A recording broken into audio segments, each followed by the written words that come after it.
Hola, ¿qué tal amigos? Bienvenidos una vez más con ustedes aquí en el YouTube y en los diferentes medios, plataformas, redes sociales donde nos observan. Historias es este programa que siempre está semanalmente con ustedes con diferentes historias de vida. Y nuestra invitada en el día de hoy es Yolanda Vélez. Y Yolanda Vélez nos va a traer precisamente muchas informaciones lindas de la vida, historias que le van a gustar. ¿Qué tal, Yolanda? Bienvenida. Buen día, ¿cómo está Ricardo? Muchas gracias por estar en este programa tan interesante. Qué bueno. Bueno, ya le notaron esa voz de paisa, así que arranquemos, mi querida Yolanda, con alguna de esas historias que nos tiene en el día de hoy. Bueno, Ricardo me llama y me dice, necesito una historia. Y digo yo, pero a una paisa bien conversadora decirle una historia, me parece que es como complicado. Entonces yo le traje una cantidad de historias pequeñitas para que Ricardo no se enoje. Bueno, empezamos. Empecemos. Eh, Bueno, mi nombre es Yolanda, nací en Colombia, en las montañas del occidente antioqueño, en un pueblo que se llama Frontino. Siempre me pregunté, wow, ¿y yo por qué nací allá? Ahora ya no pregunto el por qué, sino el para qué nací en Frontino. Listo, llegó en medio de dos familias muy amorosas, muy trabajadoras, muy sanas, muy lindas, y empiezo mi vida en el campo, viviendo en el campo. Después mis papás se mudan al pueblo un tiempo corto y tengo la oportunidad de volver al campo a estudiar 2 años en la escuela rural. ¿Dónde era esa escuela? Esa escuela era en la finca de mi abuelo, porque él donó los predios para que se construyera la escuela. Yo vivía a 2 kilómetros más o menos de la escuela y yo iba a caballo a la escuela. Yo tenía mi propio particular, que era mi caballo. A mí me parecía espectacular esa época porque habían unos niños que tenían caballo, otros no, entonces caminábamos juntos hacia la casa. Lo que más me gustaba era cuando llovía, entonces nosotros nos íbamos cambiando con los otros niños. Montes, si estoy un ratico y yo camino y ahí nos íbamos intercalando. Pero cuando llovía, yo no intercalaba, yo súbase usted al caballo porque a mí me gustaba irme era de charco en charco en charco para llegar bien empantanada y bien moja a la casa. Y eso era tierra, naturaleza, eso a mí me encantaba. Y la verdad, espero volver al campo. Bueno, Qué bueno. cuando, cuando tenía 7 años, era muy cuestionadora. Yo no sé, ahora pienso, pobrecita mi mamá. Estaba yo en segundo primaria y la profesora preparó un tema y el tema era la institución del matrimonio. Ella empezó a contar, una pareja se conoce, se gusta, se enamora, se casa y después de que cuando se casa, esa es la institución del matrimonio y después tienen los hijos. Y aquí, Yolanda, yo levanto la mano y les digo, profesora, eso es mentiras. ¿Cómo así, Yolanda? ¿Por qué es mentiras? Dice, porque la empleada de mi casa nunca fue a la institución del matrimonio y tiene un niño de 5 años. Aquí vamos, aquí. Me imagino que la profesora le contó a mi mamá o algo así, porque empieza todo este sistema de creencias, toda esta crianza familiar a decir, mira, uno no dice las cosas pues cuando no está de acuerdo en grupo, te hubieras arrimado a un ladito de la profesora y le cuentas. Bueno, y entonces pues empieza uno como a sentirse un poquito culpable desde esa época. Paralelo a eso, escucho en la escuela, aquí viene la otra historia, de dos niñas que me decían que ellas solo almorzaban, porque no tenían ni para el desayuno ni para la comida. A mí me impactó horrible esa historia y yo dije, ay no, qué cosa tan dolorosa, pues a mí nunca me había tocado, afortunadamente pues vivíamos bien, yo soy hija única, entonces bueno. Le conté a mi mamá y me dijo, sí, invítalas mañana. Y al otro día llegué yo con las dos muchachitas. Mi mamá pues nos hizo comida, jugamos, pasamos delicioso. ¿Y qué pasó? Cuando las niñas se fueron, mi mamá necesitaba un dinero y cuando va a la cajita donde guardaba el dinero no había nada. Ah, caramba.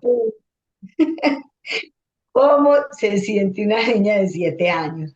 que dice, wow, le robaron a mi mamá. Aquí viene el dilema. Mi mamá el otro día, pues eran las únicas que habían entrado a mi casa. Mi mamá va a la escuela, habla con la profesora, le cuenta, hacen una requisa y ven que las niñas todavía tenían algo de ese dinero y se lo devuelven a mi mamá. Ahí entro yo en un dilema tenaz, porque por un lado pues estaba mi mamá y era la plata de mi mamá, pero por el otro lado yo pensaba, ¿y por qué no se lo gastarían todos si ellas lo necesitaban?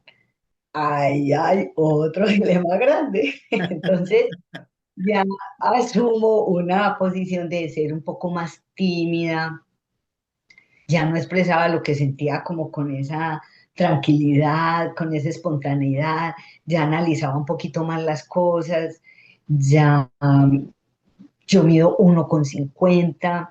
Cuando estaba en el bachillerato a mí me hacían mucho bullying por pequeñita y delgada. eh, y algún día fui donde mi mamá y le dije, ay, se están riendo de mí porque estoy muy chiquita, porque todos iban creciendo, creciendo y yo nada. Entonces ella me dijo, vea, mija, si usted va a sufrir por eso, va a tener que sufrir toda la vida, porque nosotros somos bajitas. Palabras muy sabias. Yo empecé a disfrutarme el bullying, así de sencillo. Algún día no había llegado el profesor y se para uno de los compañeros y dice, ay, les voy a contar algo. El papá de Yolanda canceló la inscripción al periódico del pueblo. Y yo lo miré, yo no sabía ni de qué estaba hablando. Resulta de que como el pueblo anteriormente era tan lejos y ahora pues con estas vías lo han acortado mucho, la distancia, era tan lejos, llegaba un bus con el periódico a un almacén y después lo repartían, iba un muchacho y lo tiraba por debajo de las puertas de todas las casas. Entonces él dice, él tuvo que cancelar la inscripción porque cuando tiraban el periódico le daban muy duro en la frente a Yolanda. Yo me quería morir de risa, yo empecé a disfrutar eso y ahora es uno de mis grandes amigos. Ay, Esa historias, fue. historias. Y muchas gracias, Yolanda, porque nos está contando es cosas fundamentales de su vida. ¿Cuál sigue?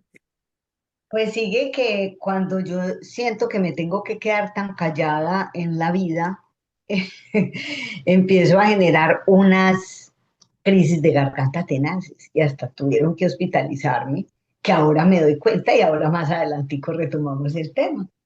¿Listo? Bueno, termino mi bachillerato en Frontino, yo nunca me dejé llevar para la ciudad a estudiarme, no me gustaba la idea de estar sin mis papás en otro espacio, no, no.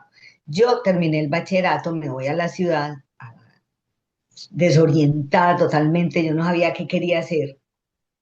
Me presenté a 4 universidades, que nada que ver una carrera con la otra, bacteriología, sociología, educación preescolar y odontología.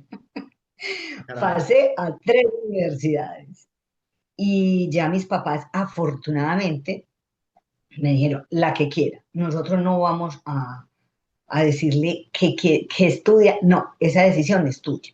Y yo recuerdo sentada en mi cama con los 3 papeles de las 3 universidades, eligiendo. Y yo siento que elegí desde el corazón. Y dije, voy a hacer educación preescolar. Me voy a San Buenaventura, estudio educación preescolar. La primera experiencia como educadora fue que unas amigas montamos un preescolar y eso fue una cosa espectacular, todas las anécdotas que quieran. Y tenía un grupito de niños de 3 a 4 años y uno de los niños me decía, profesorita. Y le decía a los otros, cuando me decían, profe, profesora, no, no le digan profesora, díganle profesorita. Yo un día me arrimé y le dije, ¿tú por qué me dices profesorita? Y me dice, porque tú no eres ni profe ni profesora.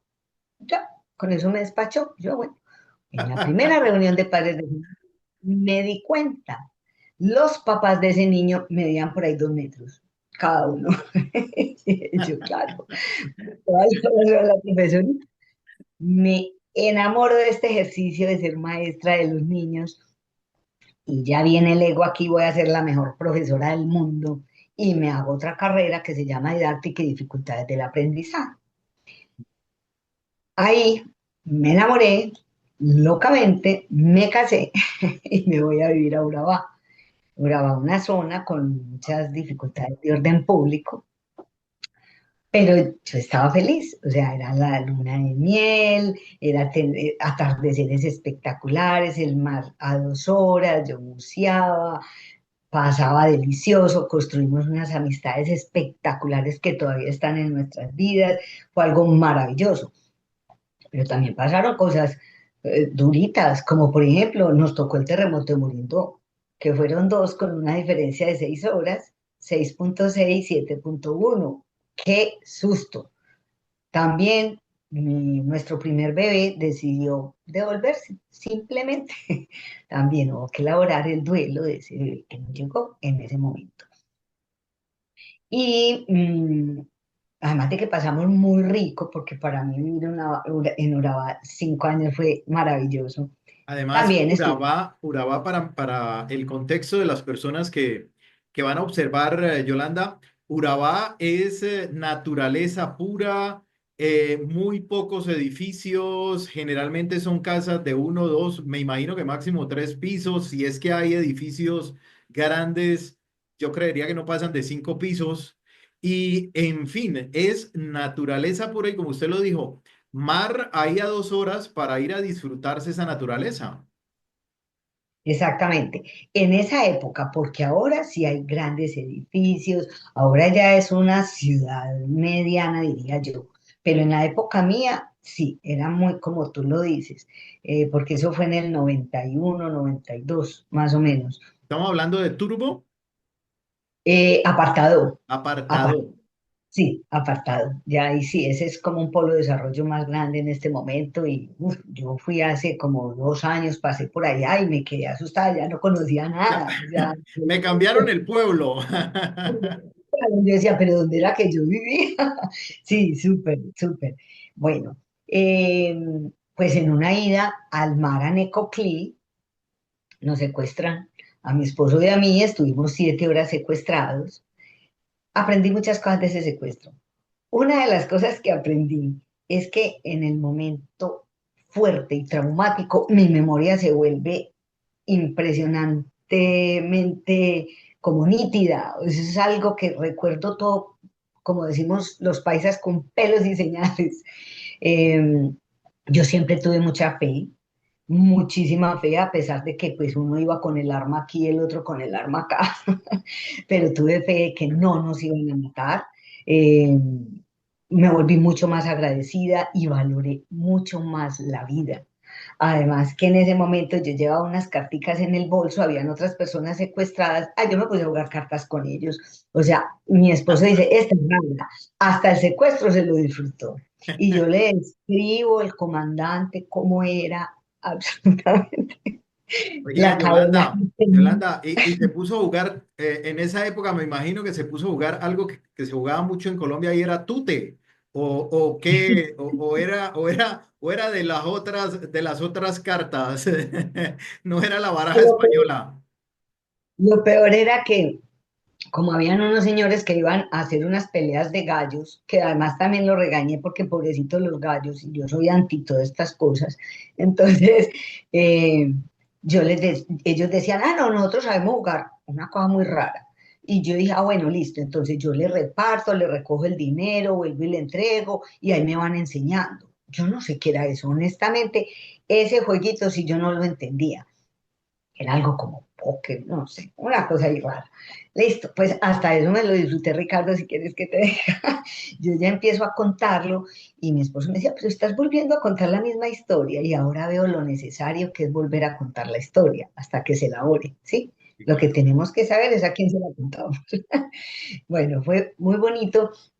Ahí ya ocurre la primera amenaza, porque mi esposo tenía un cargo público, no lo querían ahí, amenazados. Tiene 24 horas para salir de la zona. Listo. Mi esposo se va, yo me quedo un tiempo más. Yo trabajaba allá en una empresa, en un colegio, era la coordinadora del colegio. Allá fui profesora un año y los otros años que estuve en la coordinación del preescolar. Ya pues me tocó despedirme. Llegamos a Medellín a volver a empezar. Pasó algo maravilloso y es que ahí nace nuestra hija Valentina. Fue muy bonito, me lo disfruté. En ese tiempo, pues estuve dictando clases en la Cooperativa de Colombia, hice cositas chéveres. Y ahí viene la segunda amenaza y corra para Estados Unidos. Una amiga me decía, bueno, ustedes mataron un cura, ¿en qué se metieron raro? Nada de eso, o sea, nada. El universo te coloca donde tenés que estar, así de ese tamaño, donde necesitas evolucionar. Ya de eso me di cuenta también. Llegamos acá, en ese momento que nos amenazan, estábamos mi esposo y yo leyendo un libro que se llama La Novena Revelación. Ese libro nos ayudó tanto. Yo recuerdo en el avión ya de venida, a los 3 días de la amenaza, y él lo cogía un ratico, yo tenía a la niña, después le pasaba a la niña, yo cogía el libro y así nos vinimos. El vuelo se nos hizo muy corto y empezamos otra vez a empezar acá. Ya llegamos y bueno, sí, a todo lo que hay que aprender en otro país, su cultura, su idioma, todo el cuento. De pronto digo yo, bueno, ya estudié mucho inglés, ya me defiendo. Ay, ¿yo qué quiero estudiar? Y yo no encontraba. Yo decía, pero ay, se me quitaron las ganas de estudiar, ¿qué es esto tan miedoso? Y busque y nada. Paralelo a eso, un amigo muy especial eh, tenía unos cuantos conflictos y yo pues en las dos carreras vi unas cuantas psicologías y yo le ayudaba con lo que podía y llegó un momento que yo dije, no, yo no te puedo ayudar más. ¿Por qué no te buscas un curso, un taller de esos de 2, 3 días, te vas para allá, como que te reseteen ese disco duro, algo así? Y efectivamente lo buscamos y él estaba listo, lo llamo en la noche anterior y le digo, acuérdate que mañana empiezas tu taller y me dice, no, no voy a ir. Yo, ¿qué? Y me dijo, no, no quiero ir solo, vamos. Y yo le dije, pues yo no podía hacer en ese momento esa inversión económica y le dije, no. Me dijo, si te invito vas. Y yo, "Ah, claro que sí. Llamamos y dicen, si no llega una persona, puedes ocupar ese cupo. Y yo, ok, y nos fuimos y no llegó la persona porque el taller era más para mí que para mi amigo. Así de sencillo. Eso es lo que yo creo hasta el momento. Sí, claro, Pero totalmente. ahora sí, ahí me di cuenta sí, que quería estudiar y qué quería hacer. Además, pues de ser mamá, además de todos estos roles que tenemos, yo ya me di cuenta que yo sí quería estudiar. Nos devolvemos nuevamente a Colombia, porque la situación aquí, yo en este momento estoy en Estados Unidos, nuevamente, nos devolvemos a Colombia y ahí a mí me decían, pídale al universo. Y yo sí, ¿cómo era pedirle al universo? Pues, como que no entendía. Cuando estaba enfocada, el universo te empieza a mandar personas, eh, información Información, que llega, le llega toda la información, todas las personas, todos los hechos que requiere para ese propósito. todo se va sincronizando. Mis cuñadas ya caminaban con estos temas, una de ellas me pasó cierta información, otra me pasó un libro, empiezo a leer, después una familiar iba a hacer un taller de un volver a nacer, me lleva a escuchar la charla sobre ese taller, ahí decido estudiar biodescodificación, o sea, todo se va organizando. Unas amigas me dicen que si quiero hacer logística en un taller de programación neurolingüística, empiezo haciendo la logística, termino trabajando con ellos, o sea, esto se empieza a sincronizar. Después hago un diplomado y entonces haciendo ese diplomado me doy cuenta, bueno, fue muy chévere porque era sobre la conducta humana y estábamos en la clase y dice el profesor, bueno, hoy vamos a dividirnos en equipos de 5 personas. Cuando veo yo, había una monja ahí en el grupo y la monjita se va arrimando, ay, ¿me puedo hacer con ustedes? Y le digo yo al compañero, no podemos decir malas palabras, por molestar, pues me encanta la recocha, molestar, todo ese cuento. La monjita se sienta y en la clase era acerca de los dilemas de Lauren Colbert. Ajá. Tocó uno, es que es un dilema, es una situación donde debes elegir entre dos opciones morales que chocan entre sí. Y empiece pues.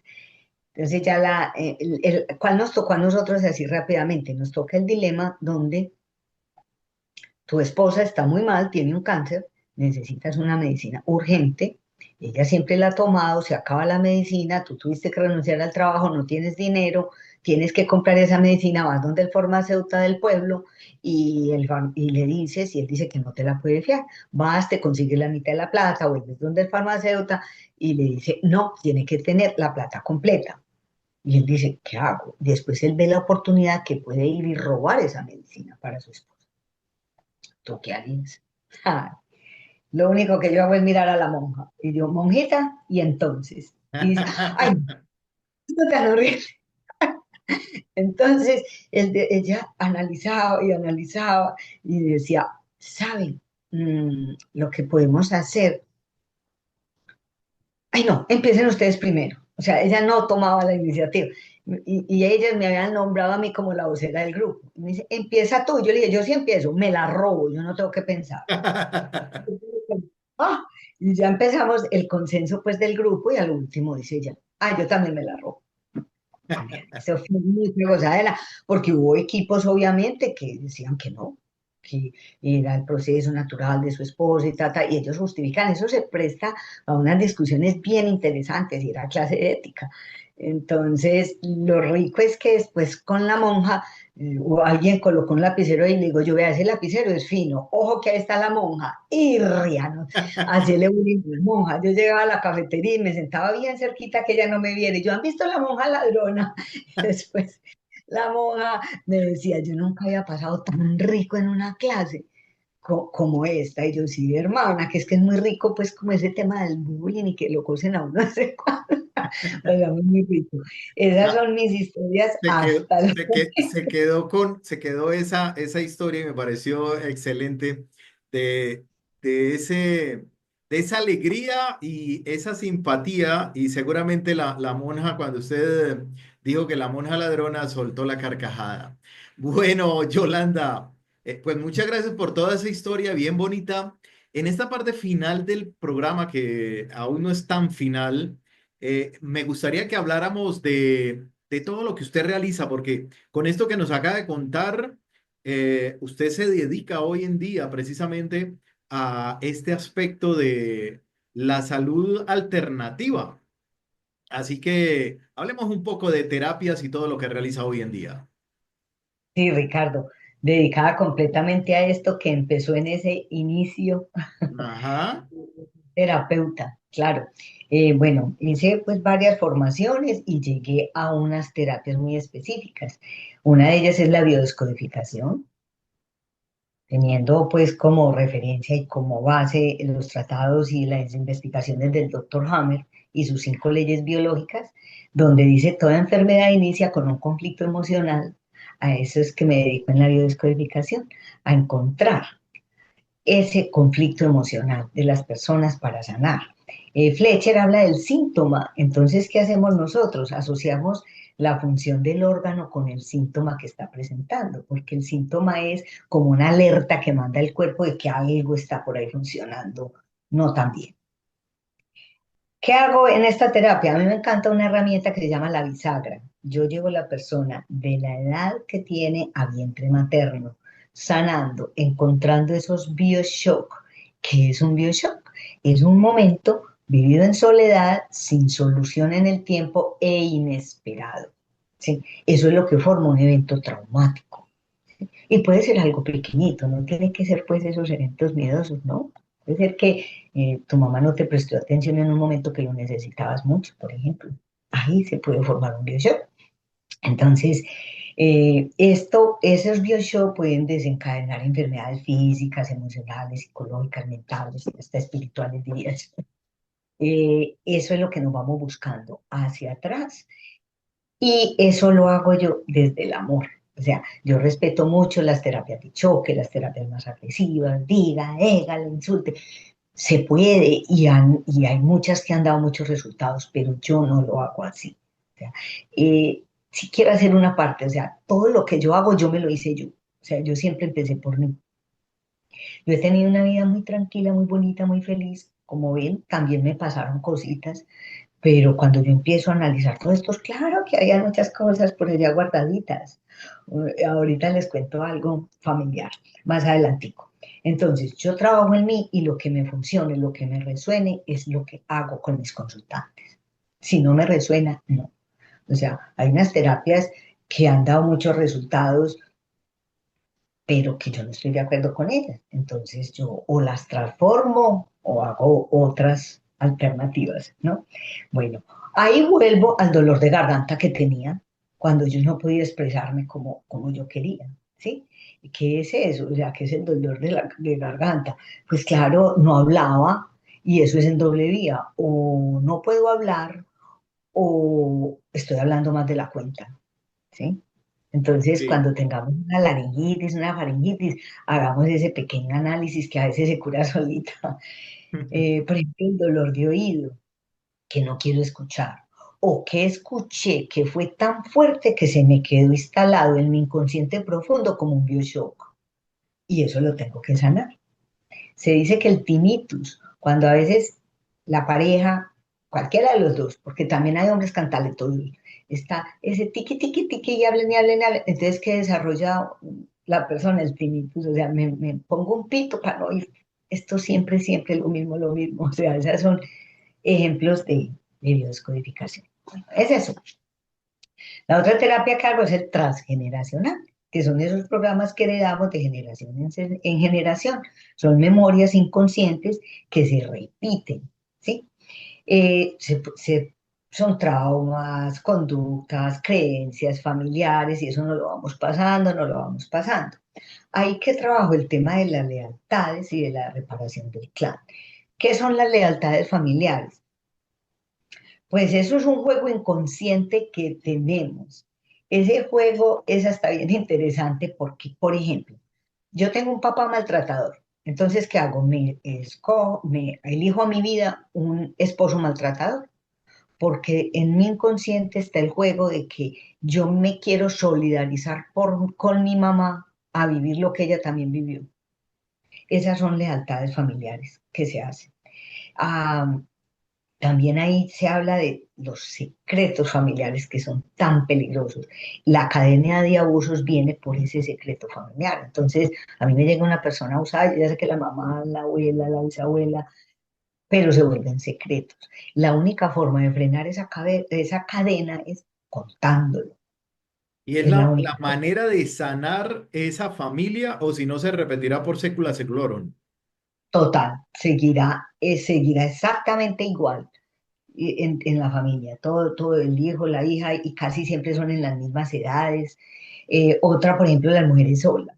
Entonces yo, por ejemplo, una mujer es madre soltera. La mamá se había separado joven. La abuela había enviudado joven. La bisabuela también fue madre soltera. O sea, una cadena de mujeres solas. Entonces, ¿qué se hace ahí? Es soltar para sanar, ¿sí? La reparación del clan se dice que nosotros elegimos nuestro quehacer diario o la carrera que elegimos reparando el clan. Ahí vuelvo. Cuando yo estoy haciendo este trabajo del transgeneracional, empiezo a indagar sobre mis abuelos, mis bisabuelos, y me doy cuenta que yo tenía un bisabuelo analfabeta, un abuelo que él hacía los números, era un líder de la zona y firmaba y todo, pero él no leía y él es el que dona los predios para la escuela, y su hija se hace maestra, y la nieta también hace dos carreras en educación. Entonces, mira cómo reparamos el clan, ese clan. Entonces, el médico que está reparando todas las enfermedades y antiguamente la lepra y todo aquello que había. El abogado, o sea, cuando se roban las tierras, repara el clan frente a esos temas de injusticia y de todo ese cuento. ¿Sí? Sí. Entonces, hacerlo, se hace consciente para sanar. Hay otra terapia que hago que se llama el alumbramiento. Este alumbramiento sí tiene que ser presencial. Todas las otras que les voy a hablar se pueden hacer virtuales. Este sí tiene que ser presencial porque estás metidito en una matriz y es volver al momento de la concepción. Y ahí se vuelve a nacer, porque para el cuerpo no distingue entre lo real y lo imaginario. Aquí voy a una parte, por ejemplo, no es lo mismo un niño que nace eh, por cesárea que con un parto natural. Entonces, ¿qué hacemos en este alumbramiento? Volvemos a nacer natural, el que nació por cesárea, ¿sí? Bueno, entonces, ¿por qué volvemos al momento de la concepción? Porque allá es donde, en ese inconsciente es donde se guardó todas las primeras informaciones. ¿Y cuál es la primera información? ¿Qué pensaba el papá o la mamá de ese niño que era para ellos tener un hijo 9 meses antes de la concepción? Imagínense, Eh, cuando yo ya, quiero, yo quiero algo, Yolanda, y es que quiero que ese alumbramiento es tan importante. Y lo que deseo resaltar es que la persona que esté observando esto dirá, ah, sí, pero eso queda ahí de todos modos en la memoria. No, señor o no, señora. Cuando se hace una reprogramación que viene a ser o una nueva escena de el nacimiento, es la que va a quedar ahora y la otra desaparece. Y no es que desaparezca porque no haya sucedido, lo que ujú, desaparece es el trauma y ahora se va de una forma diferente y la persona cambia, inclusive creería yo que hasta de personalidad en muchos aspectos. sí, sí, es que ya lo que estamos hablando últimamente en todo lo que yo he estudiado es, hay que cambiar la personalidad, así de sencillo. Claro, entonces mira, no es que sí desaparece el trauma, porque mientras haya memoria ahí tenemos el recuerdo.